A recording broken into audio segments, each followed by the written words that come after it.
sa panahon ng latest news. Dayon sa tuloy niyang pag-asa Mactan, pinagi ni Sir Joseph Merlas. Sir Joseph, good morning. Good morning usab Sir Ariel og sa ato ang mga sukintig paminaw ug mo na ang latest weather update para karong adlaw Martes. Kining easterlies o ang init nga hangin nga gikan sa silangan o dagat Pasipiko mao'y weather system nga nakaapekto sa atong nasod labi na sa silangang nga bahin sa Southern Luzon, Visayas ug sa Mindanao. Gawas aning easterlies wala gyapon tay gi-monitor nga LPU bagyo sud sa ato ang Philippine Area of Responsibility. Maong karong adlaw Martes ang Eastern Visayas sa buntag pa lang naanay mga pagpanagum sa kalangitan, nubanan sa mga katag-katag na mga pagulan ug mga pagpangilat, mga pagpanugdog.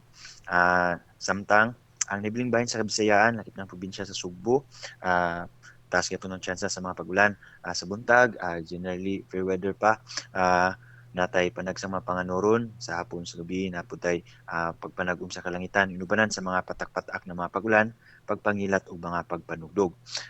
Tungod aning kanunay, sagad na itong mga pagulan, parenta magbantay sa mga posibleng pagbaha o pagdahili sa yuta. Karong mga orasa ato mga pagulan karon concentrated diri sa may summer provinces in the next 1 to 2 hours makasanatig mga pagulan usab diha sa Leyte o Southern Leyte area. Dala ni sa easterlies. Kembang sa tong hangin kadagatan, wala tay gale warning. Ang tibok Visayas na hinay ngadto sa kasarangan nga hangin nga gikan sa silangan ngadto sa habagatang silangan, ug atong kadagatan ay malinawon ngadto sa kasarangan nga mga pagbalod. Sa Cebu atong dagat, motaob ni sa alas 12:35 sa udto nga nagilawmon nga 1.9 meters.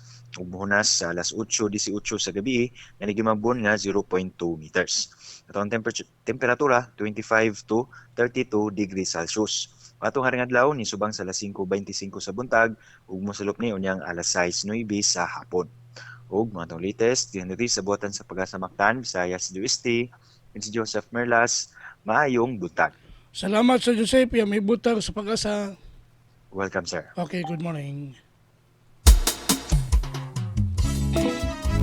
Inyo gadabati si Sir Joseph Merlas ang atong weather specialist Mga pamukaw. gikan sa Pag-asa Mactan, nagatod sa tong dagan sa kahimtang sa panahon nining adlaw Martes, Hunyo 25 tuig 2024.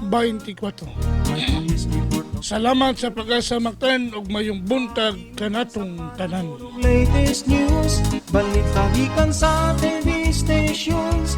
May pamukaw-uban kang kubra in action. Panahon ta o paminaon, sayo sa kabuntagon.